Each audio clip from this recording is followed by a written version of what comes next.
자, 사도행전 1장 12절입니다.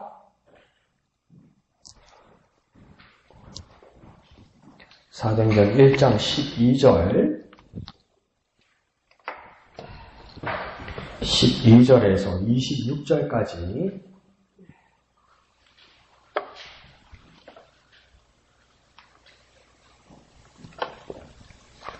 다 같이 한 음성으로 읽겠습니다. 시작. 제자들이 감람원이라 하는 산으로부터 예루살렘에 돌아오니 이 산은 예루살렘에서 가까워 안식일에 가기 알맞은 길이라. 들어가 그들이 유하는 다락방으로 올라가니 베드로, 요한, 야고보, 안드레와 빌리, 도마와 바돌로메, 마테와 및 알포에의 아들 야고보, 젤로신 시몬, 야고보의 아들 유다가 다 거기 있어 여자들과 예수의 어머니 마리아와 예수의 아우들과 더불어 마음을 같이하여 오로지 기도에 힘쓰더라. 모인 무리의 수가 약 120명이나 되더라. 그때에 베드로가 그 형제들 가운데 일어서서 이르되, 형제들아, 성령이 다윗의 입을 통하여 예수 잡는 자들의 길잡이가 된 유다를 가리켜 미리 말씀하신 성경이 응하였으니 마땅하도다. 이 사람은 본래 우리 수 가운데 참여하여 이 직무의 한 부분을 맡았던 자라.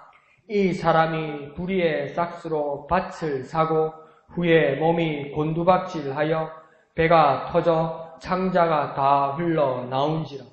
이 일이 예루살렘에 사는 모든 사람에게 알리어져 그들의 말로는 그 밭을 아겔다마라 하니 이는 피밭이라는 뜻이라. 시편에 기록하였으되 그의 거처를 황폐하게 하시며 거기 거하는 자가 없게 하소서 하였고, 또 일렀으되 그의 직분을 타인이 취하게 하소서 하였도다. 이러함으로 요한의 침례로부터 우리 가운데서 올려져 가신 날까지 주 예수께서 우리 가운데 출입하실 때에 항상 우리와 함께 다니던 사람 중에 하나를 세워 우리와 더불어 예수께서 부활하심을 증언할 사람이 되게 하여야 하리라 하거늘.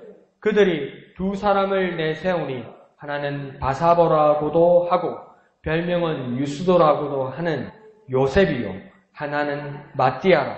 그들이 기도하여 이르되, 무사람의 마음을 아시는 주여, 이 두 사람 중에 누가 주님께 택하신 바 되어 봉사와 및 사도의 직무를 대신할 자인지 보이시옵소서.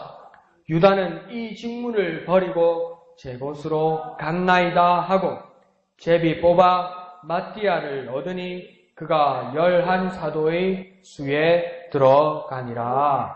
아멘. 오늘 새벽부터 우리는 사도행전을 보고 있습니다. 그래서 사도행전은 어떻게 보면 누가복음의 속편이 됩니다. 그래서 그걸 어떻게 알 수 있냐면 누가복음 첫 장에도 데오빌로요 이렇게 되어 있고, 사도행전 첫 장에도 보면 뭐냐면 데오빌로요 이렇게 되어 있습니다. 그래서 데오빌로가 그 수신자죠. 그래서 사도행전과 누가복음을 쓴 사람이 동일한 사람이라는 것을 알게 되는 겁니다. 그러면 누가복음의 저자가 누가 되는 겁니까? 누가복음의 저자가 누가 되는 겁니까? 누가복음의 저자가 누가 되는 겁니까? 누가가 되는 거죠. 그러니까 또 뭡니까? 누가복음의 저자가 누가가 됩니다. 그러니까. 그래, 누구냐고요? 누가라고요. 그러니까 누구냐고요? 누가라고요? 누가라니까. 사람 이름이 누가라고요. 그래서 이 누가가 누가복음을 쓰고 그 속편으로 사도행전을 쓴 겁니다. 그래서 앞에 누가복음 첫 장에도 데오빌로요 이렇게 나오고 뒤에도 데오빌로요 이렇게 나오는 겁니다. 그래서 누가복음 맨 끝에 예수님께서 부활하시고 승천하신 장면과 사도행전 처음에 예수님께서 승천하시는 장면을 이렇게 겹쳐 놓았습니다. 그러니까 이런 거 잘 우리 많이 봤죠. 어디서 많이 봅니까? TV 드라마 연속극 보면 뭡니까? 전날 행가하고 오늘 할까하고 뒤에서 이렇게 겹쳐가지고 나오잖아요. 그냥 오늘 새로 할 거 보면 우리가 사는 게 없습니까? 사는 게 바쁜지 정신이 없는지 어제 뭐 했는지 아무것도 모르거든. 그러니까 오늘 새벽에 뭔 말씀했는지, 지난주일날 무슨 말씀 들었는지 아는 사람이 몇 프로 될까? 그러니까 연결해서 주는 거예요. 연결해서.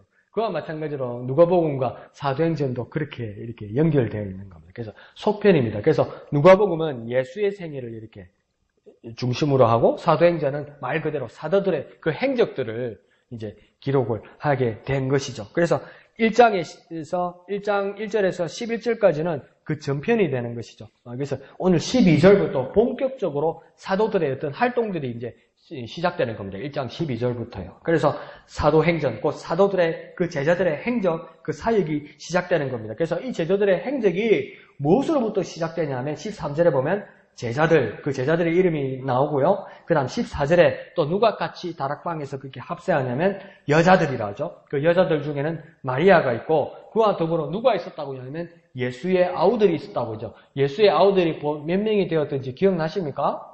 성경의 복음서에 그렇게 나와 있죠. 그 예수의 남자 아우들과 그 자매들이 있었다 그러죠. 그래서 남자가 몇 명이 있었냐면 몇 명이 있었을까요? 남자가 몇 명이, 예수님 동생 남자가 몇 명이 있었을까요? 몇 명이 있었을까요?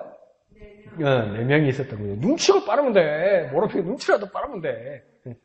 적으려고 적는 게 아니고 내 손을 봐야 몇 명인 줄 알지. 그래도 계속 책만 보고 있어. 줘봐요. 몇 명이라고요? 4명. 그래서 누가 있었냐면 야고보, 요셉, 유다, 시몬 이렇게 있었다고 이야기죠. 그래서 야고보, 요셉, 유다, 시몬과 그의 자매들이 있지 않더냐, 그의 누이들이 있지 않더냐. 그래서 최소한 여동생들은 최소한 2명 이상이었다는 거죠. 누이들이니까. 그러니까 예수님의 동생들이 최소한 6명이 되었다는 겁니다. 그러니까 보통 7남매 가까이, 7남매 이상이 되었겠죠. 그들이 다 뭡니까? 지금 이 다락방에 와서 모여서 기도하고 있습니다. 그러면서 14절 하반절에서는 보면 여기서 이들이 기도하는 그 모습, 그 기도하는 비결이 나옵니다. 뭡니까? 여자들과 예수의 어머니 마리아와, 앞에는 이제 13절에는 그 제자들, 사도들이 있었고, 14절에 여자들과 예수의 어머니 마리아와 예수의 아우들, 그러니까 남자 4명, 누이 최소한 2명 이상, 이들이 어떻게 기도했는지, 이게 기도의 비결이 나옵니다. 14절 중반절 하반절부터 보면 뭡니까? 더불어 마음을 같이하여 오로지 기도에 힘쓰더라, 이렇게 이야기해요. 그러니까 더불어는 이 뭡니까? 다 같이 모여서 기도했다는 겁니다. 그러니까 은밀한 중에 골방에 들어가서 기도하면서 은밀한 중에 보시면 하나님께 기도하라고 예수님께서 말씀하셨지만, 어떤 목적을 가지고 하나님께 주시는 명령에 따라서, 예수님께 주시는 명령에 따라서 순종해야 하는 기도가 있을 때는 더불어, 이 말은 뭡니까? 함께 같이 기도해야 된다는 겁니다. 근데 제일 어려운 게 요즘 뭡니까? 내가 알아서 한다는 거죠. 내가 알아서 하겠다는 거죠. 기도도 내가 알아서 하겠으니까 간섭하지 말고 너무 그렇게 통제하지 말라는 거죠. 내가 알아서 기도한다는 사람 기도합니까? 안 합니까? 대부분 안 합니다. 그 애들 키워봐서 알잖아요. 니 공부 좀 해라. 공부 안 하나 내일 시험인데 그러면 내가 알아서 하는데 꼭 엄마는 잔소리한다. 걔 공부하려고 했을까요? 안 해요. 안 해요. 지가 알아서 공부하고 지가 알아서 준비한다는 애들 공부 안 해요. 준비 안 해요. 그와 마찬가지로 알아서 기도한다는 사람들 대부분 기도 안 합니다. 여러분 양심에 저와 여러분의 증거가 있지 않습니까? 야, 힘드시죠? 어려우시죠? 예, 집사님, 형제는 자매님 기도하겠습니다. 몇 번 기도했습니까? 그냥 인사였지.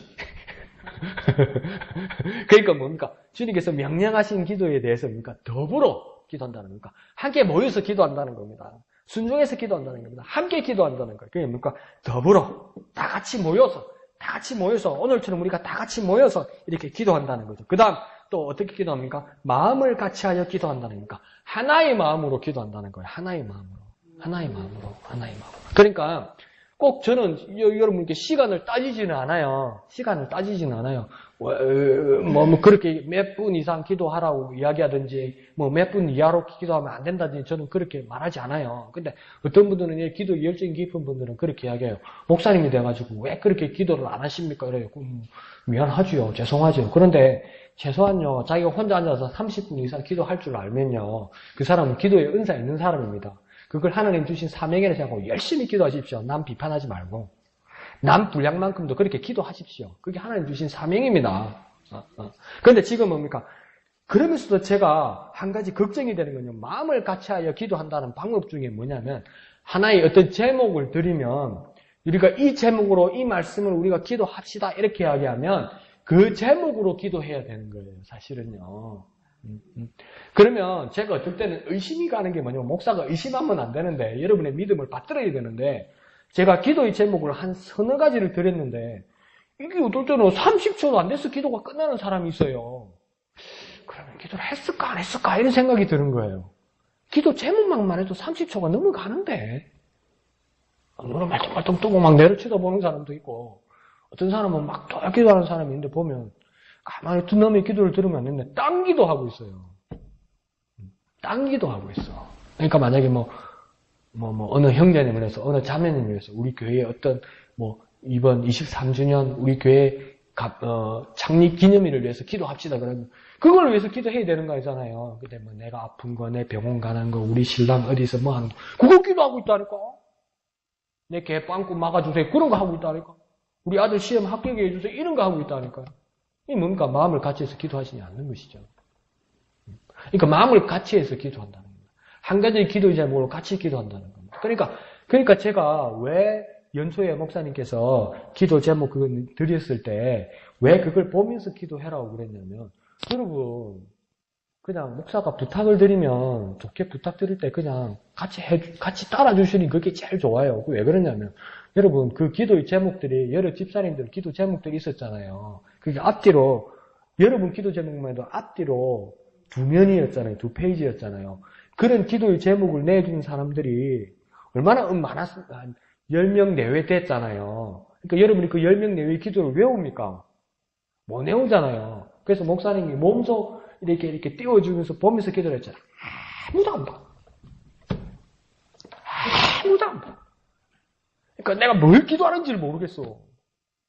그러니까 그분을 위해서 기도 안 하는 것 같아요. 목사님이 내주신 기도 제목으로 기도를 안 하는 것 같다는 거야. 안 그러면 머리가 억수로 좋구나. 기억력이 억수로 좋구나. 둘 중에 하나라. 마음을 같이 하여 기도해야 된다는 거예요. 우리의 기도의 제목을 내어놓고 기도의 제목을 가지고 안내를 해드리면 그걸 가지고 한 마음으로 한 마음을 같이 해서 기도해요. 마음이 같아야죠. 마음이 같아야죠. 제일 미운 게 그거잖아요. 지금 국무회담에 내가 그럴 줄 알았다. 그게 제일 밉잖아. 입을 이래 딱 다물어주고 싶잖아. 아무 말이나 하지는 말지. 그 자기도 나라 걱정한다고 그러거든요. 나라 걱정하면 그냥 조용히 있는 게 낫지 차라리 그죠. 그와 마찬가지로 그 마음을 같이 하지 못하는 것에 대한 그 안타까움이잖아요. 그와 마찬가지로 기도의 제목을 드릴 때 똑같은 기도의 제목으로 다 같이 기도해야 될 때가 있다는 거예요. 마음을 같이 하여 기도해야 된다. 그 다음 또 뭐라고 합니까? 딱 못을 박습니다. 뭡니까? 오로지 기도에 힘쓴다 이랍니다. 그러니까 뭡니까? 기도 외에는 다른 데 관심을 갖지 않는다는 겁니다. 기도회에 모였잖아요. 기도회에 모였잖아요. 기도회에 모였으면 왜 기도회를 합니까? 기도회에는 뭐 하는 겁니까? 네, 기도하는 거잖아요. 근데 기도회에 나와가지고 딴 데 신경 쓰고 딴 사람을 바라보고 있다는 것이죠. 그거 기도회가 아니잖아요. 그러니까 기도회에 왔으면 오로지 기도에 힘써야 된다는 것이죠. 기도에 온 힘과 온 마음과 온 정성과 온 집중을 해야 되는데 기도회에 왔는데 딴 생각하고 딴 일하고 뭡니까 딴 데 신경 쓰고 막 딴 데 정신이 팔려버리고 이건 기도에 모임이 의미가 없는 거죠. 그래서 그러니까 여기서 14절에서 못 박아버립니다. 뭐랍니까? 오로지 기도에 힘썼다고 얘기합니다. 뭐밖에 없다는 겁니까? 오직 기도밖에 안 한다는 겁니다. 뭐하러 왔습니까? 기도하러 왔으니까. 뭐 한다고요? 기도의 목적은 오직 기도 하나밖에 없다고요. 그렇게 못을 받고 있는 거죠. 그러니까 이것을 요약해서 다시 정리해서 말하면 다 같이 모여서 한 마음으로 기도에 힘써야 된다. 다 같이 모여서 한 마음으로 기도에 힘써야 된다. 한번 해볼까요? 다 같이 모여서 한 마음으로 기도에 힘써야 된다. 한번 해볼까요? 다 같이 모여서 한 마음으로 기도에 힘쓰게 하소서. 기도에다 오직 한번 넣어볼게요. 다 같이 모여서 한 마음으로 오직 기도에 힘쓰게 하소서. 다 같이 모여서 한 마음으로 오직 기도에 힘쓰게 하소서. 그래서 이렇게 기도할 때 주님 제가 이제 이렇게 기도하기를 원합니다. 다 같이 모여서 한 마음으로 오직 기도에 힘쓰게 하여 주옵소서. 내가 다 같이 모여서 하나의 마음으로 오직 기도에 힘쓰기를 원합니다. 주님 우리에게 은혜 베풀어 주시옵소서. 주님의 이름 크게 한번 부르고 다 같이 기도하겠습니다. 주여! 주님, 우리가 다 같이 모여서 한 마음으로 오직 기도에 힘쓰게 주님 역사하여 주시옵소서. 다 같이 모여서 한 마음으로 오직 기도에 힘쓰는 우리가 될 수 있도록 다 같이 모여서 한 마음으로 오직 전혀 기도에 힘쓰는 우리가 되게 주님 역사하여 주시옵소서. 다 같이 모여서 한 마음으로 오직 기도에 힘쓰는 우리가 될 수 있도록 주여 역사하여 주옵소서. 주님 도와주시옵소서. 우리 기도가 주님 앞에 나올 수 있도록 오직 기도에 다 같이 모여서 한 마음으로 오직 기도에 힘쓰는 우리가 될 수 있도록 주여 역사하여 주시옵소서. 인도하여 주시옵소서. 주님 붙들어 주시옵소서. 주님을 의지합니다. 주님 역사하여 주시옵소서. 기도하자. 우리 마음 아파요. 기도하자. 우리 마음 아파요. 기도하자. 우리 마음 아파요. 할렐루야 아멘. 할렐루야 아멘. 기도하자. 우리 마음 기도하자. 우리 마음 아파요. 기도하자. 우리 마음 아파요. 기도하자. 우리 마음 아파요. 할렐루야 아멘. 할렐루야 아멘. 기도하자. 우리 마음 아파요. 거룩하신 아버지 하나님 은혜를 감사합니다. 하나님, 우리를 기도회에 불러주시니 감사합니다. 우리가 다 같이 모여서 한 마음으로 오직 기도에 힘쓰는 우리가 되게 하여 주시옵소서. 하나가 되어서 한 마음으로 오직 기도에 힘써서 우리 기도가 하나님 앞에 상달될 수 있도록 주님 역사하여 주시옵소서. 기도의 능력자 될 수 있도록 오직 기도에 매진하는 우리가 될 수 있도록 은혜 베풀어 주시옵소서. 모든 것을 감사드리며 거룩하신 예수님의 이름으로 간절히 기도하옵나이다. 아멘. 자, 계속해서 15절을 보면 이렇게 모여서 기도하는 사람이 몇 명이나 되었다고 이야기하냐면 120명이나 되었다 이렇게 얘기합니다. 그 120명이 모였을 때 이 베드로가 벌써 영감이 번뜩이는 이 말씀을 이렇게 나누기를 시작합니다. 그러니까 우리가 그냥 통시적으로 우리가 받았을 때는 뭐라고 생각했습니까? 베드로가 성령이 임하기 전에는 그냥 예수님도 배신하고 부인하기도 하고 도망가기도 하고 그러다가 성령이 임하시고 불같이 임하는 것을 느끼고 경험하고 난 후에 능력의 말씀을 전하고 많은 사람들 수천 명, 3,000명, 5,000명을 회개하고 순교의 자리까지도 가게 되었다 이렇게 말하는데 그게 일부 맞는 말이기도 하면서 지금 성령이 임하시기 전에도 베드로의 지금 그 발언들이 무엇입니까? 지금 능력의 말씀, 진리의 말씀들이 지금 전해지고 있는 겁니다. 지금 기도를 시작하려고 하는데 베드로의 발언이 시작되는데 그 설교가 시작되는데 16절에서 뭐라고 이야기하냐면 16절에 시작할 때입니까? 형제들아 성령의 다윗을 입을 통하여 이렇게 하면서 다윗의 시대를 먼저 이야기를 합니다. 그러면서 끝에는 중간에 뭐라냐면 예수 잡는 자들의 길잡이게 된 유다를 이러면서 예수 시대, 예수를 판 유다의 이야기까지 하는 것이죠. 그런데 다윗은 지금 베드로가 말을 하고 있고 예수님과 함께 했고 죽은 유다의 이야기가 하는 시대와 지금 다윗과의 시대는 얼마의 차이가 나냐면 1000년의 차이가 납니다. 1000년의 차이가 나는 일을 지금 뭡니까? 1000년 전에 다윗의 일과 지금 1000년 후에 이 베드로 지금 유다 예수의 시대를 같이 이렇게 묶어서 지금 깨달을 수 있는 그 방법은 무엇을 통해서 가능하다고 지금 첫째의 말이 시작합니까? 형제들아 성령이 그렇게 말씀하셨다 이렇게 말하는 겁니다. 그러니까 이 시간을 어떻게 내다보는 겁니까? 미리 말씀하신 성령이 응하게 한 것까지도 무엇이 그것을 깨닫게 하시고 무엇이 그것을 증거하게 한다고 합니까? 성령이 역사하시는 것을 말하고 있습니다. 그러니까 뭡니까? 방언하고 또 은사가 나타나고 능력이 나타나는 건 분명히 성령이 임하셔서 성령이 충만하게 말하심으로 역사하시는 것이죠. 믿으시면 아멘 합시다. 그래서 여러분이 성령 충만하게 말하심으로 하나님의 역사, 은사를 누리시고 또한 그 은혜를 누리시는 저와 여러분 되시기를 부탁드립니다. 그와 더불어 이미 성령께서 다윗의 시대에도 역사하셨고 방언으로 충만하게 임하시기 전에도 이미 성령께서 베드로의 마음과 베드로의 머리와 베드로의 깨달음으로 역사하셔서 그 예수를 통해서 응하게 하시는 그 일들이 1000년 전에부터 시작하셔서 이 시대에 임하신 것을 베드로가 깨달았다는 겁니다. 그래서 성경에 응하게 하심을 성령이 1000년 전에 미리 성경이 미리 1000년 전에 예언하셨고 이 말씀이 이루게 하심을 무엇으로 알게 되었느냐?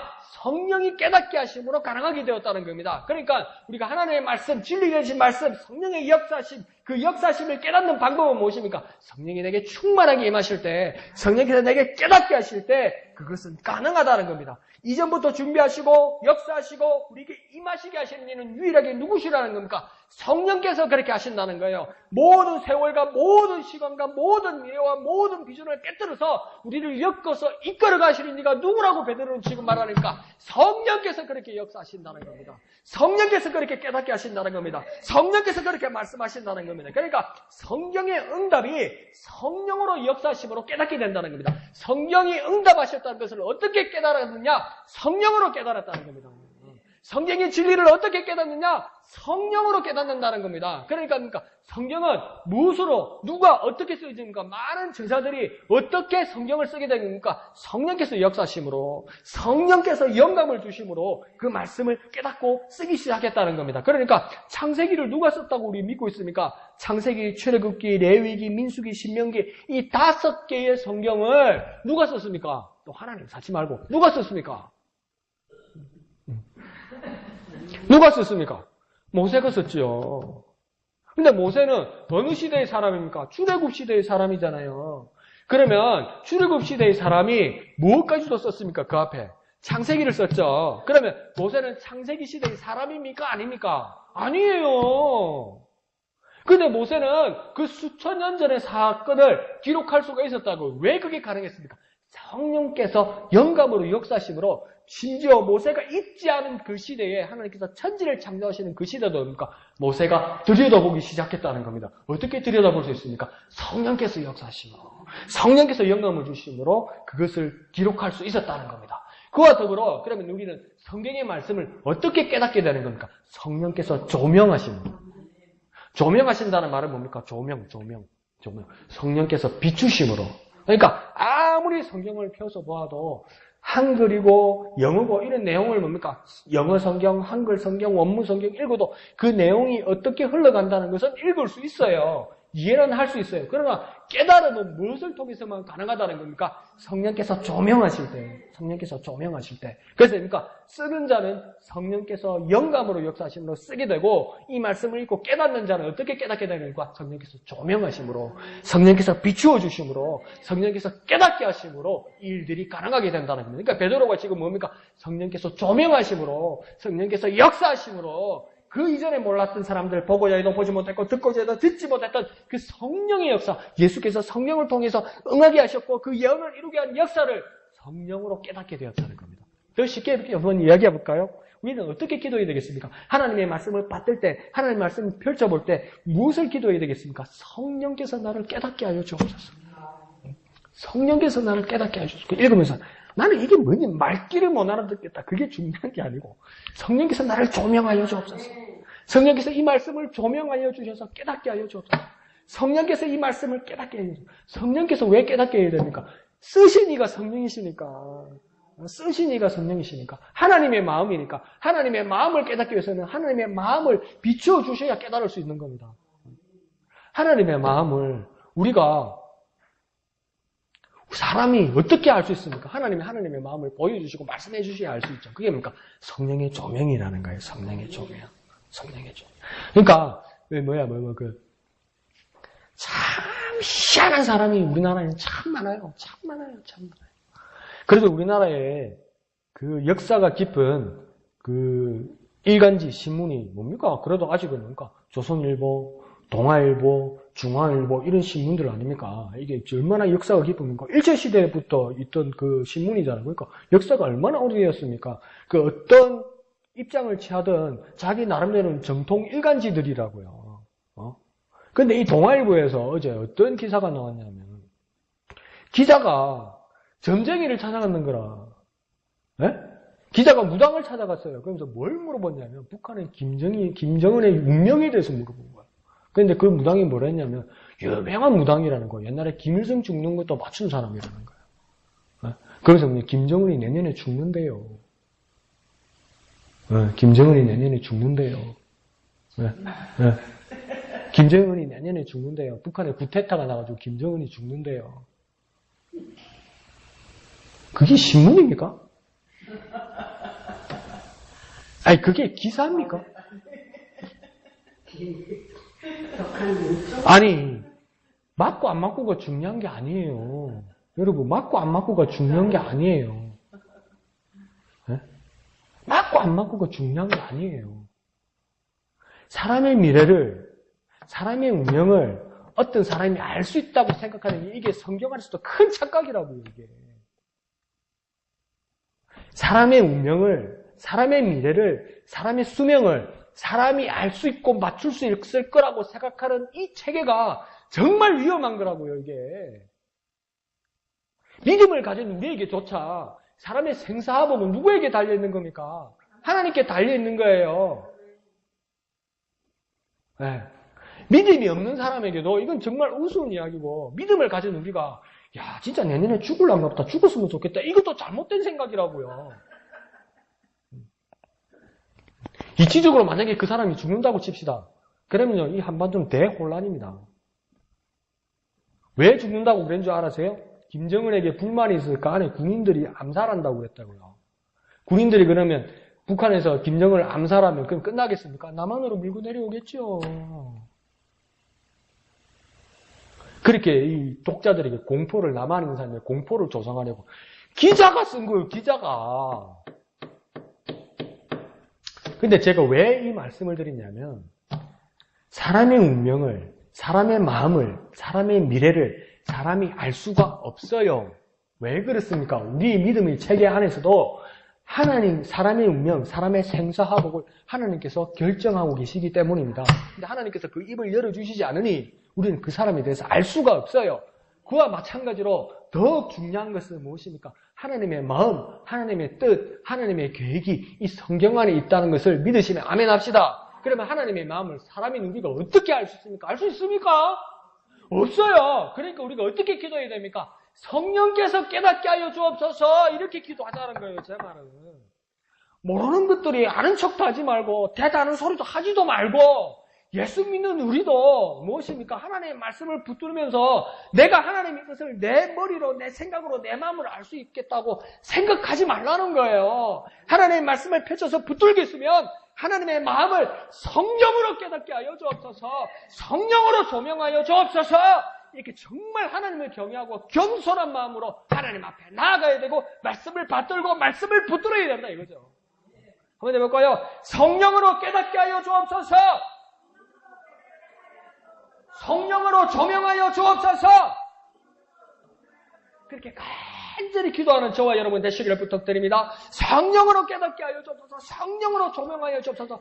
여기 이 말씀은 하나님의 마음이 담겨져 있는 것인데 하나님의 마음을 내가 알기를 원합니다. 하나님의 마음을 내가 어떻게 깨달을 수 있습니까? 무당한테 가서 물어볼까요?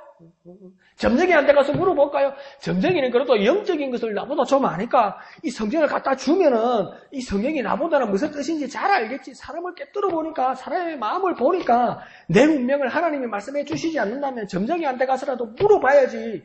그렇게 생각하고 있습니까? 그게 왜 불가능합니까? 이건 하나님의 마음이니까요. 하나님의 심정이니까요. 하나님의 마음, 하나님의 심정을 어떻게 깨달을 수 있습니까? 성령을 통해서만 깨달을 수 있다는 겁니다. 성령이 조명하심으로, 성령이 깨닫게 하시면은 가능하다는 것입니다.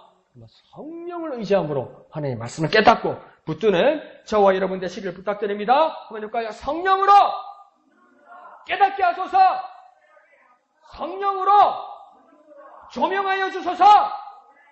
그렇게 간절히 기도하는 저와 여러분 되시기를 부탁드립니다. 자, 이 17절에 보면 이 위대한 사역을 하던 유다가 뭘 했다고 18절에는 이야기합니까? 예수를 팔았다. 예수를 팔았다. 예수를 팔았는데 뭡니까? 우리 복음서와 이 말씀을 보면 그것에 대한 자기 양심의 가책이 있어서 뭡니까?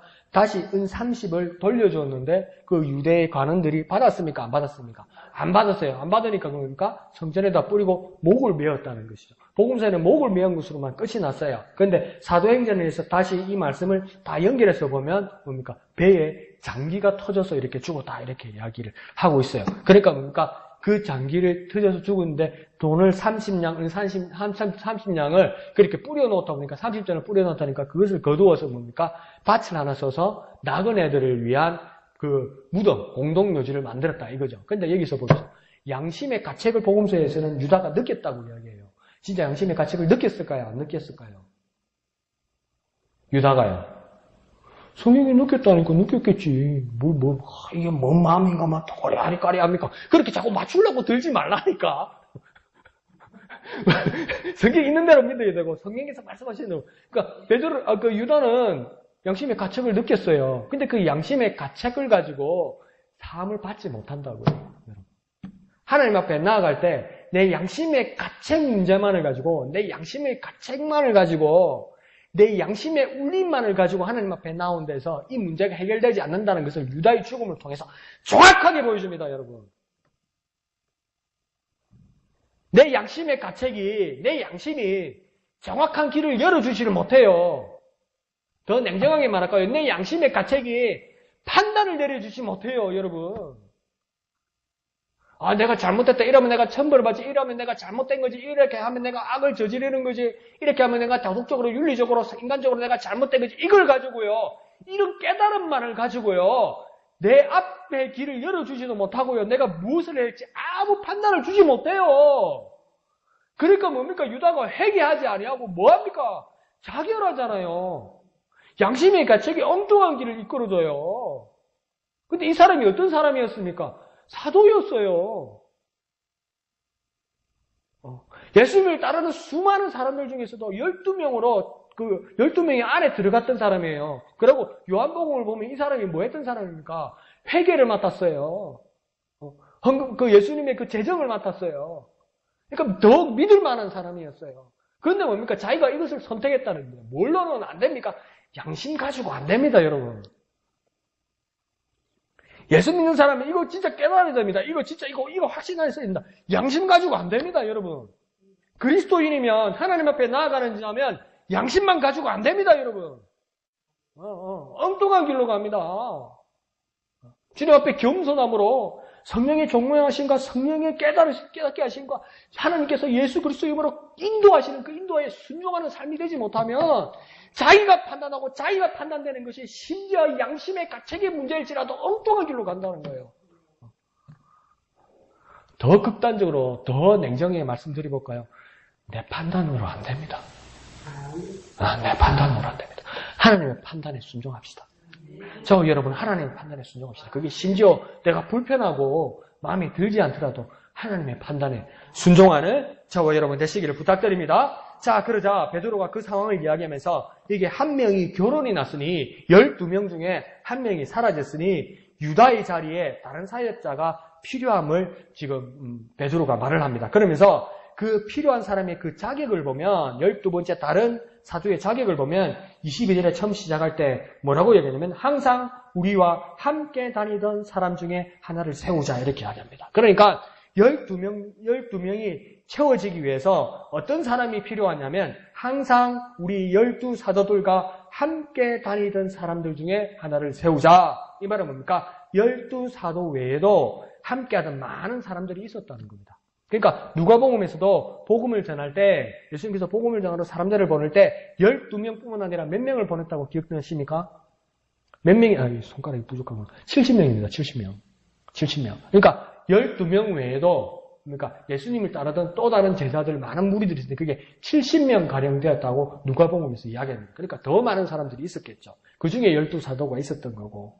그러니까 그 예수님의 무덤을 준비했던 아리마드 요셉도 뭡니까? 예수님의 제자라고 나오잖아요. 근데 아리마드 요셉이 12명 안에 들어갑니까? 안 들어가죠. 근데 그 사람을 누구라고 부릅니까? 제자라고 부르죠. 그게 뭡니까? 12명 외에도 여러 무리의 사람들이 있었다는 걸 이야기합니다. 그런데 사역자, 헌신자, 직분자의 요건 중에 뭐라고 이야기했냐면 항상 함께하는 사람이 필요하다 이렇게 이야기한 겁니다. 그러니까 뭐냐면 떠나지 않고 같이 하는 사람. 하나님의 위대한 일에 대해서 떠나지 않고 같이 하는 사람. 유다는 뭐 했습니까? 떠났죠. 예수님의 생각과 유다 자기 생각이 부딪힐 때 뭡니까? 자기 생각을 따랐다는 거예요. 그러니까 예수님이 가야 할 길과 예수님이 이끄시는 길과 어떤 어떤 계획이 있는지 유다에게 있는지 모르겠어요. 뭐 양심적인 일인지 국가적인 일인지 민족적인 일인지 뭐 어떤 미래를 위한 일인지 그 일이 예수님의 미래와 부딪혔어요. 근데 유다는 뭘 따른 겁니까? 예수님을 따르지 않고 자기 길을 간 거예요. 이러면 뭡니까? 떠났지요. 그러니까 예수님을 떠났어요. 예수님의 제자인데 예수님을 떠났어요. 그러니까 더 이상 제자가 되지 못하는 거죠. 그래서 베드로가 뭐라고 해야 합니까? 이제 마지막 12명이 될 새로운 사람에게는 어떤 사람이 되어야 되냐? 항상 함께하는 사람. 항상 함께하는 사람.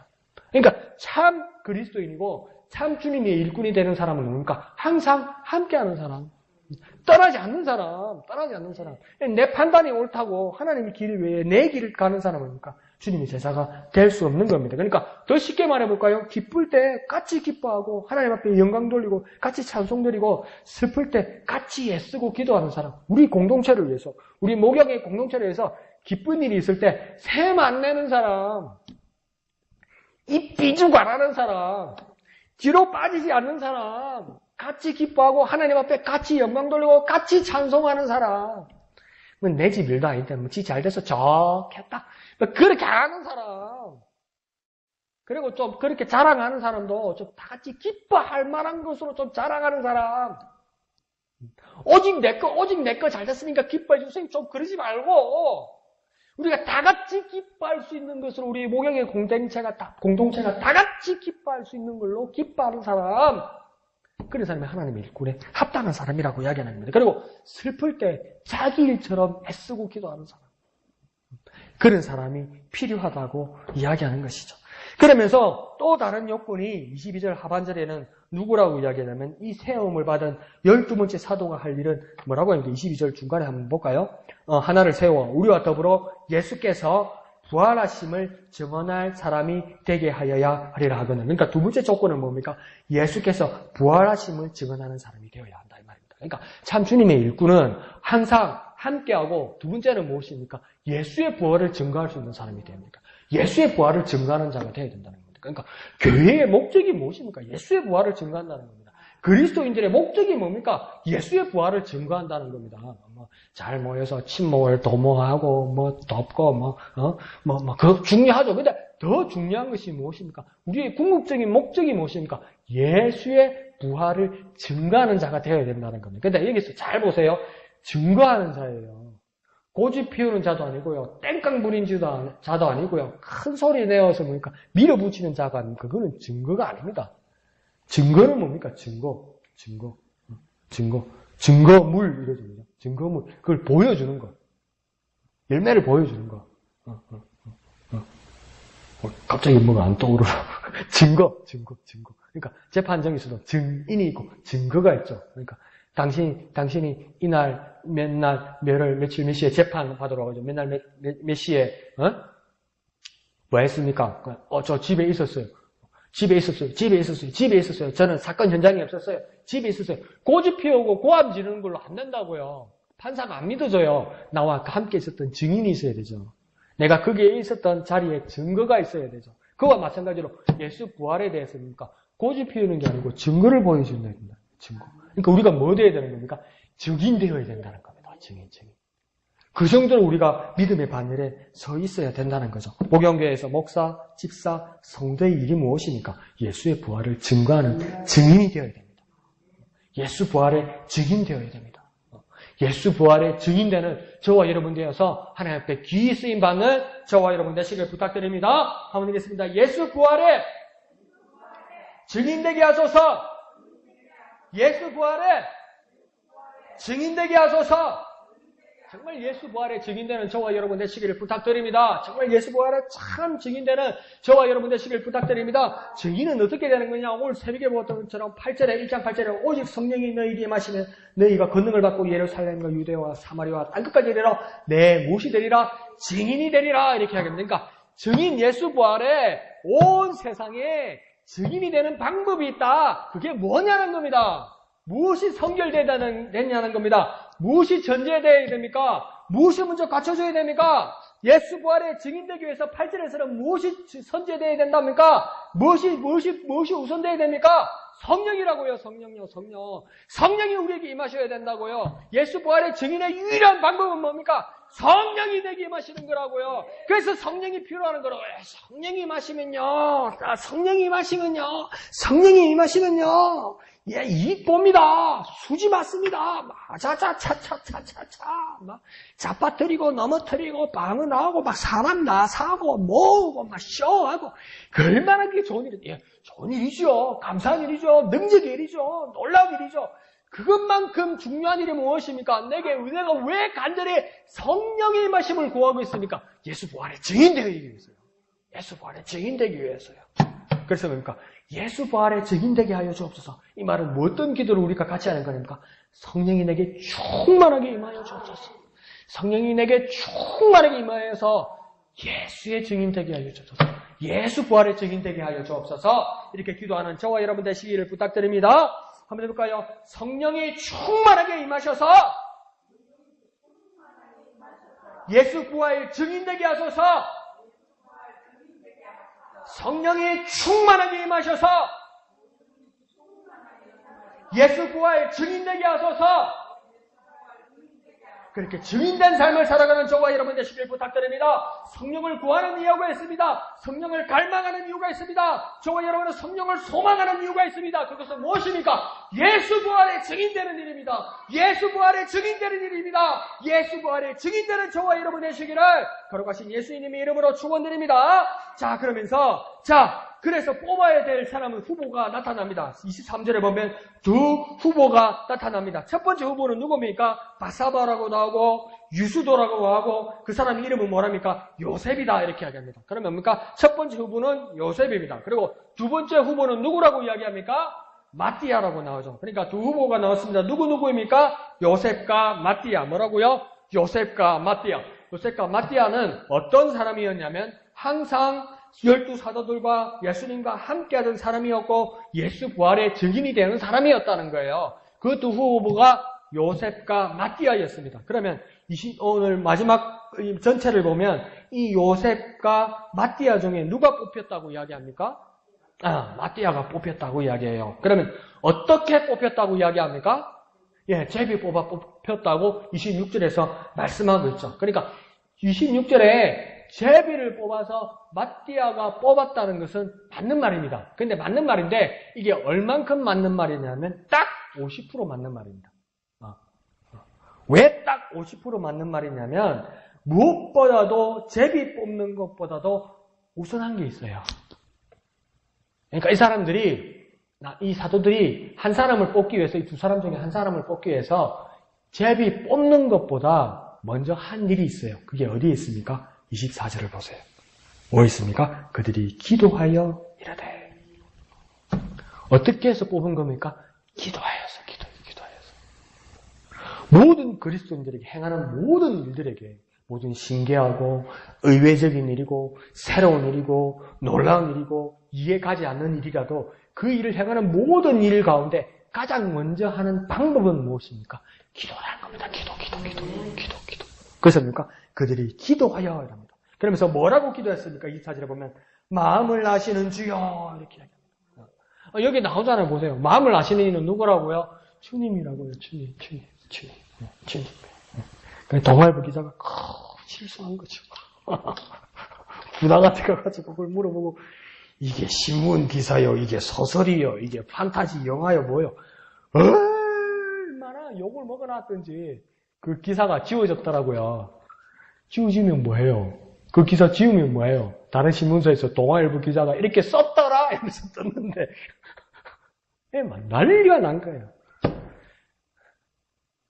사람의 미래와 사람의 마음은 어떤 다른 사람도 알 수 없습니다. 뭐라고 기도합니까?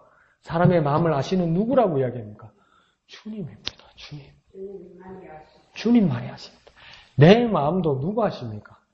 주님이 아십니다. 집사님의 마음을 강 목사가 합니까? 모릅니다. 주님이 아십니다. 그래서 집사님을 위해서 내가 뭘 합니까? 기도합니다. 우리 이현택 집사님, 우리 윤태삼 집사님, 임건사님을 위해서 우리 뭐 했습니까? 기도했습니다. 왜 기도합니까? 우리 집사님, 권사님들의 앞으로의 삶과 그 마음에 대해서 저와 여러분은 잘 몰라요. 강 목사도 몰라요. 누가 그 마음과 그 미래를 아십니까? 주님이 아시기 때문에 주님께 기도한 겁니다. 그 믿음입니다. 그게 기도의 이유입니다. 그러니까 뭐라고 이야기합니까? 그들이 기도하여 마음을 아시는 주여. 사도들이 그렇게 기도했습니다. 그들의 진실을 하나님 앞에 내어놓고 기도하는 겁니다. 그러면서 25절에는 마지막에 뭐라고 이야기합니까? 중간에 뭐라고 되어 있습니까? 보이시옵소서. 마음을 아시는 주는 보이시는 하나님입니다. 보여주시는 하나님이라는 거예요. 그러니까 자꾸 한 사람을 위해서는 자꾸 이러면 안 되는데 무속인이 무당이 보여줄 수 없다고요. 오늘 본문의 말씀을 듣고 보여줄 수 없다고. 이 말은 그러니까 알 수가 없다고요. 미래를 알 수가 없다고요. 보여줄 수 없고 알 수 없다고요. 보여주신 이는 누구밖에 없다고 이야기하는 겁니까? 하나님밖에 없다는 겁니다. 주님밖에 없다는 겁니다. 마음을 아시는 이도 주님이고 그 미래를 보여주시는 이도 뭡니까? 주님밖에 없습니다. 그러니까 설사 그 사람이 지금 예언한, 저 사람들이 예언한 것이 내년에 설사 맞더라 하더라도 그것은 우연에 의해서 그렇게 되어버린 것이지 그 마음을 아시고 보여주시는 이는 누구밖에 없다는 겁니까? 주님밖에 없습니다. 마음을 아시는 이도 주님밖에 없고 보여주시는 이도 주님밖에 없습니다. 그래서 그 마음을 아시고 보여주시는 주님 앞에 우리는 뭐 하는 겁니까? 기도하는 겁니다. 기도의 모습은 뭡니까? 마음을 아시는 이도 주님밖에 없고 보여주시는 이도 주님밖에 없기 때문에 그것은 무엇을 전제해서 기도하는 거냐면 나는 모릅니다. 이 말입니다, 이게. 우리가 더 크게 기도하면 뭡니까? 사람들은 모릅니다. 이렇게 기도하는 겁니다, 그게요. 주님, 나도 모르고요. 사람들도 다 모릅니다. 이 세상은요, 다 모릅니다. 다 모릅니다. 주님만이 아십니다. 그렇게 겸손하게 주님께 맡기는 모습이 뭡니까? 기도입니다. 그러니까 내 기도가 한 번씩 창피하죠. 하나님 내놓으세요. 좋은 말 할 때. 안 주면 딱 굶으면 죽고 빌랍니다. 이 말씀을 보면 조금 창피한 거라. 꼭 내 말이 맞다는 거 아니고 내 말이 꼭 틀렸다는 건 아닌데 이 사도들의 큰 기도를 보면 마음을 아시는 이도 미래를 보여주시는 이도 주님밖에 없기 때문에 그 주님께 겸손함으로 나는 아무것도 모릅니다 하면서 기도하는 모습이랍니다. 그렇게 기도하는 저와 여러분 되시기를 부탁드립니다. 진실한 마음으로 확신을 갖고 믿음으로 기도하여서 주님 앞에 온전한 응답을 받는 저와 여러분 되시기를 부탁드립니다. 마음을 아시는 이도 주님이십니다.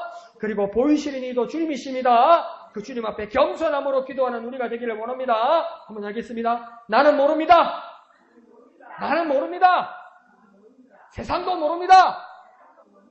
아무도 모릅니다. 아무도 모릅니다. 누가 알고 누가 뭐 그런다 그러면 그렇게 우리는 그렇게 딱 인정하십시오. 나도 모릅니다. 세상도 모릅니다. 아무도 모릅니다. 아무도 모릅니다.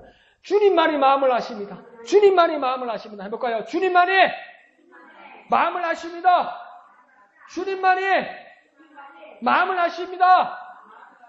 보이시는 이도 주님이십니다. 보이시는 이도 주님이십니다. 그래서 기도합니다. 온전히 겸손함으로 주님 앞에 기도하는 저와 여러분 되시기를 부탁드립니다. 이 시간 찬송하시고 기도하실 때 주님 나는 나약합니다. 주님 나는 부족합니다. 그러니 주님 내 기도를 들으시고 나의 마음을 아시고 온 마음을 아시는 주님 내 기도를 들으시고 주님 보여주옵소서. 모든 것을 아시고 모든 마음을 아시고 보여주실 이는 주님밖에 없습니다. 그 주님을 의지함으로 기도하는 우리의 기도를 들으시고 주님 친히 역사하여 주시옵소서. 그렇게 주님 앞에 기도하는 저와 여러분 되시기를 부탁드립니다.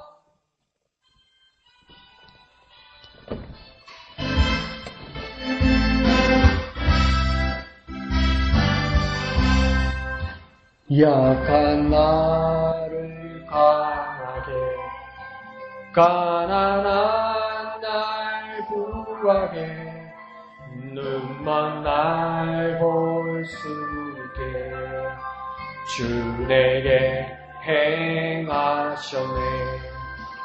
호산나 호산나 죽임당한 어린 양, 호산나 호산나 예수 다시 사셨네. 내가 건너야 할까 거기서 내 죄 씻겼네. 이제 주의 사랑이 나를 향해 흐르네.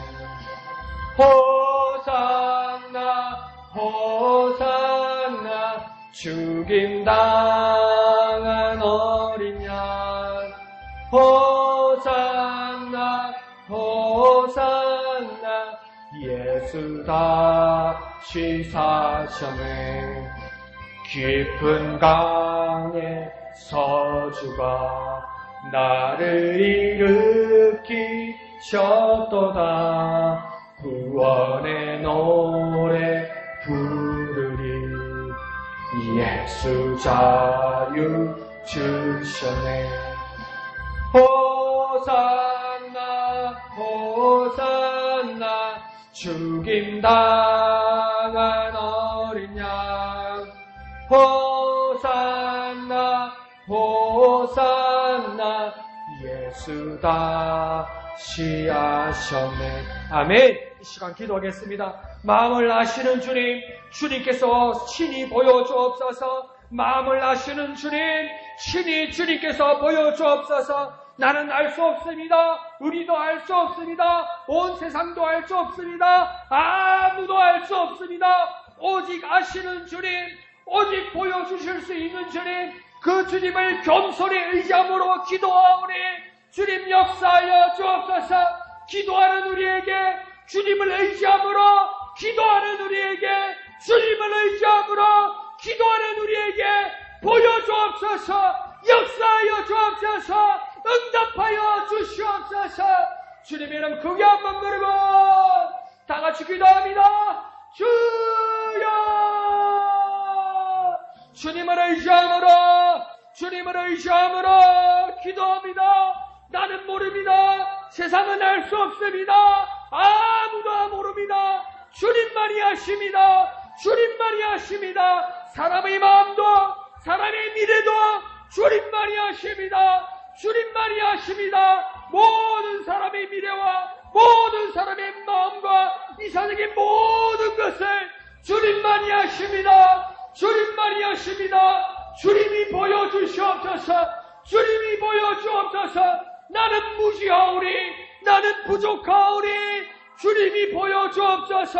겸손함으로 주님만을 의지하오니, 오직 기도하오니, 오직 기도하오니 주님 보여주시고, 주님 응답하여, 주님 응답하여, 주님 응답하여, 주님 응답하여 주시옵소서. 주님을 의지함으로 기도합니다. 주님을 의지함으로 기도합니다. 주님 역사하여, 주님 역사하여 주옵소서. 약한 나를 강하게, 가난한 날 부하게, 눈먼 날 볼 수 있게 주 내게 행하셨네. 호산나 호산나 죽임당한 어린 양, 호산나 호산나 예수 시사하신 호산나 호산나 호산나 죽임당한 어린 양 호산나 호산나 예수 다시 사셨네.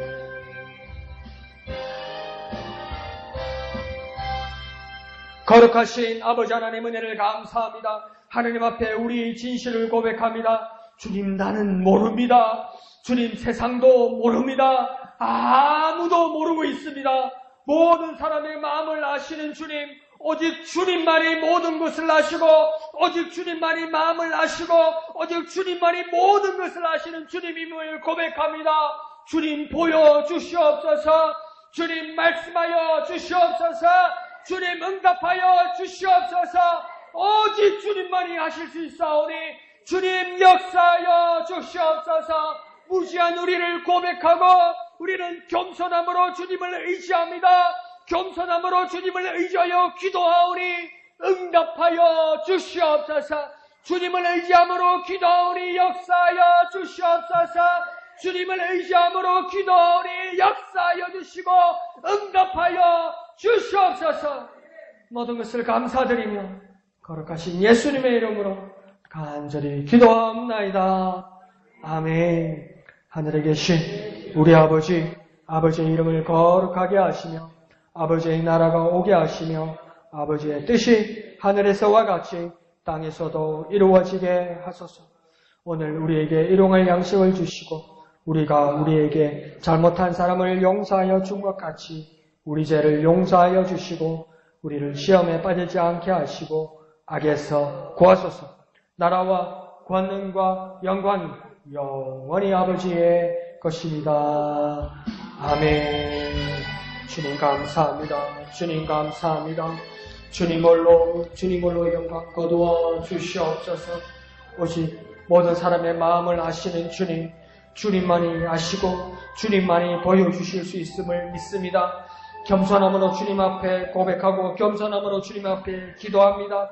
주님을 의지함으로 주님 앞에 기도합니다. 주님만이 우리의 마음을